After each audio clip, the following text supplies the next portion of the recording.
शिव महापुराण के कुमार खंड में श्री वेदव्यास जी लिखते हैं, वेदव्यास जी वर्णन करते हैं कि जिसके घर में भगवान गणेश की नृत्य की मूर्ति लगी रहती है, उस घर में जितने भी परिवार के लोग रहते हैं वो कहीं ना कहीं 24 घंटे काम में लगे रहते हैं, पर उनको शांति रत्ती भर की नहीं मिलती है। यहां तक का व्याख्यान शिव महापुराण करती है महाराज। लोगों को शौक चला, गणेश जी ढोल बजा रहे हैं, वो मूर्ति का फोटो घर में लगा दिया, घर में मूर्ति का फोटो लगा दिया कि गणेश जी ढोल बजा रहे हैं, गणेश जी नाच रहे हैं, वो मूर्ति का फोटो तुरंत घर में लगा दिया।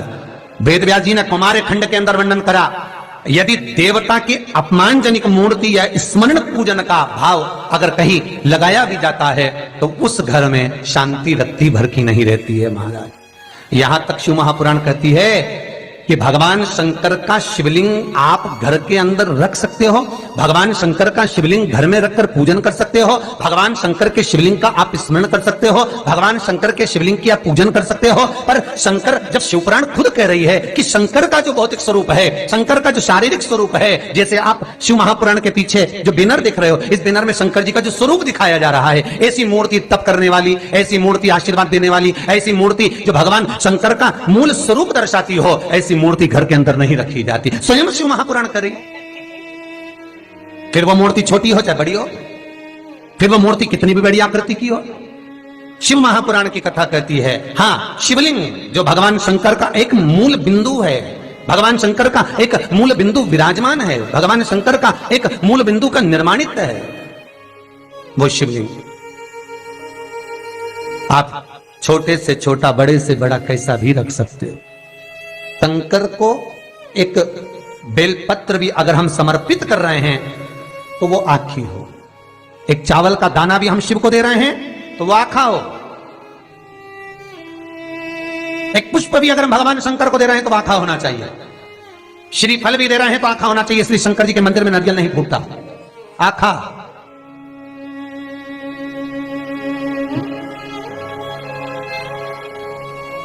समर्पण भी हो तो पूर्ण हो, आखा, आधा नहीं। कुएं के पास की सफेद दुर्वा, कुएं के पास की सफेद दुर्वा, यदि 41 दुर्वा प्रत्येक बुधवार को गांठ लगाकर गणेश जी को समर्पित कर कर वापिस उठाकर उस दुर्वा को खाली पेट, आपके घर में भी गणेश जी होंगे, उनको समर्पित करो, खाली पेट इस दुर्वा को केवल चबा चबा कर खा लो और आधे घंटे बाद पानी को पी लो। बुधवार की बुधवार 5 बुधवार करना, गणेश जी को चढ़ाना, सफेद दुर्वा को गणेश जी को समर्पित कर कर चबा चबा कर खाना। उदर की प्रॉब्लम, जो भी मसा आदि की प्रॉब्लम होती है, उदर से जुड़ी हुई होती है, जिस चीज से जुड़ी होगी, पेट की जितनी प्रॉब्लम होगी, आपको जितनी भी प्रॉब्लम होगी वो सारी 5 बुधवार करना, 6ठे बुधवार को जरूरत ही नहीं पड़ेगी। कितनी भी प्रॉब्लम हो पेट से, कितनी पेट से जुड़ी हुई प्रॉब्लम जितनी भी होगी, समाप्त। यही दुर्वा शिव महापुराण की कथा कहती है। यदि पंचमी तिथि के दिन, चतुर्थी के दिन 7 गांठ वाली दुर्वा 21 ले लो और चतुर्थी के दिन गणेश जी को समर्पित कर दो।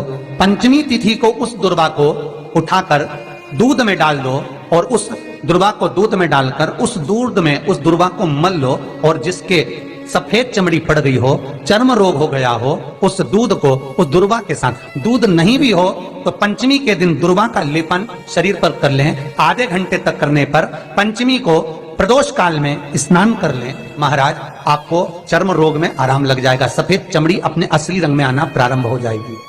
गणेश पुराण दुर्वा का मूल बता महाराज। 21 दुर्वा के 108 बंडल बना लो। अगर एग्जाम में बैठ रहे हो, सरकारी परीक्षा में बैठ रहे हो, पास नहीं हो रहे, नौकरी नहीं लग रही, बहुत जगह इंटरव्यू दे दिया, 21 दुर्वा के 108 बंडल बनाओ, उसकी माला बनाओ और देवी के मंदिर में, माता जगदम्बा के मंदिर में, अर्थात जहां शंकर पार्वती पूर्ण परिवार विराजमान हो, ऐसे देवी के मंदिर में गणेश जी के गले में वो माला अर्पण करिए हैं, अपना नाम बोलकर और जिस एग्जाम में बैठ रहे हैं उसका भाव वर्णन कर। महाराज, और वहीं से एक पुष्प लेकर अपने कमरे में जहां पढ़ते हो कांच की प्लेट में उस फूल को रख दीजिए और दूसरे दिन एग्जाम के लिए चले जाइए, आपको उसका फल अवश्य मिलेगा, अवश्य मिलेगा। आप उसमें उत्तीर्ण होंगे, फल प्राप्त होगा। दुर्वा सुख का अनुभव करा देता, आनंद का अनुभव। महाराज भगवान के मंदिर में पहुंचकर ये 5 दर्शन मनुष्य नित्य करता है। पहला भगवान के चरणों का, दूसरा भगवान के नाभि कोश का, तीसरा भगवान के वक्षस्थल का, चौथा भगवान की शिखा का और 5वां भगवान के नयन का।